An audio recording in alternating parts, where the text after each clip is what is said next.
En 214, Madame Auroy ou Monsieur Molac. Ça permettre de voir plus clair dans les aides qui sont liées au secteur de la pêche. Je sais que le sujet est sensible, mais ce n'est pas pour cela qu'on ne doit pas en parler. Les aides au secteur de la pêche sont en effet évaluées à environ 1 milliard d'euros par an, et c'est à peu près le poids du secteur de la pêche dans notre PIB. Ce qui pose problème, ce n'est pas que ce secteur soit fortement subventionné, le problème c'est plutôt le manque de transparence dans l'allocation de ces subventions.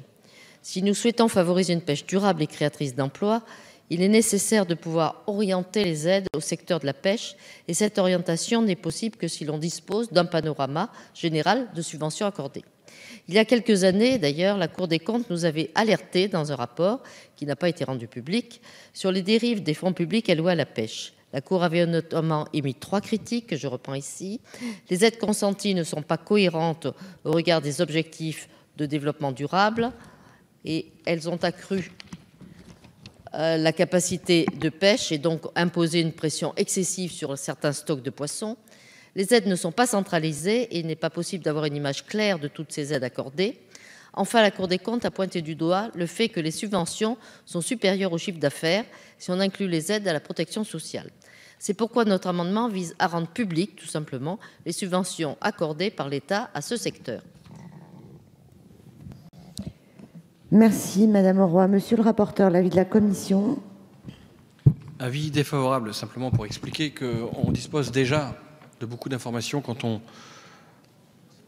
suit la discussion en loi de finances sur le domaine de la pêche. Ensuite, on a des évolutions au niveau européen avec le FEAMP, l'implication des régions. Donc ça me paraît très compliqué de faire ce rapport, et surtout je pense qu'il y a déjà beaucoup de données. Donc nous pouvons nous satisfaire des données actuelles, donc avis défavorable. Monsieur le ministre, l'avis du gouvernement. L'avis du gouvernement est particulièrement défavorable. Il y a une forme de suspicion dans la présentation de cet amendement qui n'est pas acceptable. Je vous le dis tel que je le pense et que je trouve choquante. Et quand vous reprenez le chiffre du milliard, vous ne pouvez pas lancer un chiffre comme ça dans le débat public. Ou alors expliquez-vous, c'est quoi le milliard? Je vais vous dire, moi, ce que c'est le milliard. Dans le milliard, vous comptez les 900 millions de déficit de l'ENIM. C'est à peu près aussi sérieux que si vous preniez le déficit de la sécurité sociale pour mettre en cause un secteur d'activité. Comment on peut parler sur des bases comme ça? Sauf qu'il y a des gens qui peuvent retenir ce chiffre. Ce n'est pas acceptable, je vous le dis. Tout ce qui concerne la pêche est transparent. Pour l'essentiel, c'est des contreparties à des crédits européens. Alors, que vous n'ayez une mauvaise image de la pêche, c'est une chose, mais que vous véhiculiez ce type d'argument et cette suspicion permanente, je crois que ce n'est pas acceptable. Il y a des gens derrière, dont c'est le métier, qui en vivent, qui font un métier qui est difficile, qui respectent, je l'ai dit. Et vous devriez normalement être d'accord avec ça. Est-ce que vous savez que le nombre de pêcheurs est passé de 40 000 à 20 000, que la politique commune de la pêche aujourd'hui, nous avons les 2/3 des espèces qui sont au rendement maximum durable. Ça fonctionne. Mais ça ne fonctionne pas parce qu'on a mis un système policier. Ça fonctionne parce qu'il y a des pêcheurs que pédagogiquement, qui professionnellement ont finalement accepté de s'inscrire. Est-ce que vous croyez que c'est facile aujourd'hui? Moi, quand je réunis les pêcheurs pour leur dire on a un gros problème sur le stock de bar, et vous, vous allez, sauf les petits pêcheurs, rester 2 mois sans sortir, les autres 6 mois.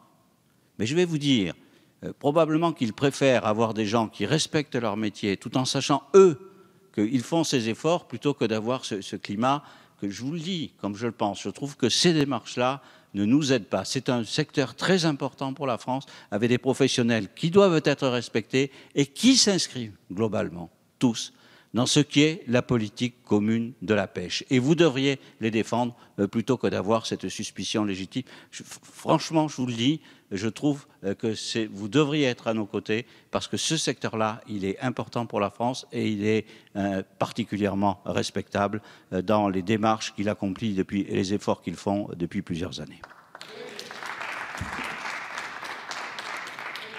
Madame Auroy. Oui, je suis désolée, mais je trouve, Monsieur le Ministre, que vous êtes polémique dans cette affaire, parce que je ne savais pas que la transparence, c'était jusqu'à preuve du contraire, être polémique. Je me permets de rappeler que ce ne sont pas les petits pêcheurs, en particulier ceux que vous avez cités comme exemple, que nous visons. Bien au contraire, nous avons travaillé avec eux. Vous savez, la ressource halieutique, elle diminue partout. Il faudra dire à vos enfants ou vos petits-enfants qu'il n'y aura plus de poissons. Ce sera drôlement mieux pour eux. Mais cela dit, vous savez bien qu'à travers cela et à travers ces demandes qui sont faites, ce sont au contraire les pêcheurs industriels, les grands bateaux industriels, ils ne sont pas si nombreux en France, qui sont visés. Donc, j'entends bien votre remarque, mais je la trouve, du point de vue de la critique et de l'accusation un peu facile, qui est faite à ceux qui pensent que les générations futures auront droit aussi de manger du poisson, je le trouve un peu dur, pour ne pas dire déplacé. Monsieur Moreau. Alors là, on arrive à un moment clé de la soirée. La suspicion, c'est votre suspicion qui est polémique. Ce sont vos accusations qui sont polémiques. Monsieur le ministre a parfaitement raison, 1000 fois raison. C'est sans doute sa meilleure intervention de la soirée. Merci, monsieur le ministre, de vous être fait le porte-parole de la pêche artisanale française, tel que vous l'avez dit, avec les mots justes. Et vraiment, votre remarque témoigne d'une méconnaissance totale de la pêche artisanale française. Je mets aux voix l'amendement 214.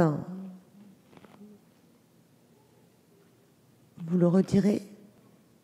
Vous le maintenez, Madame Auroy. Donc je le mets aux voix. Il a reçu un avis défavorable de la Commission et du gouvernement. Qui est pour?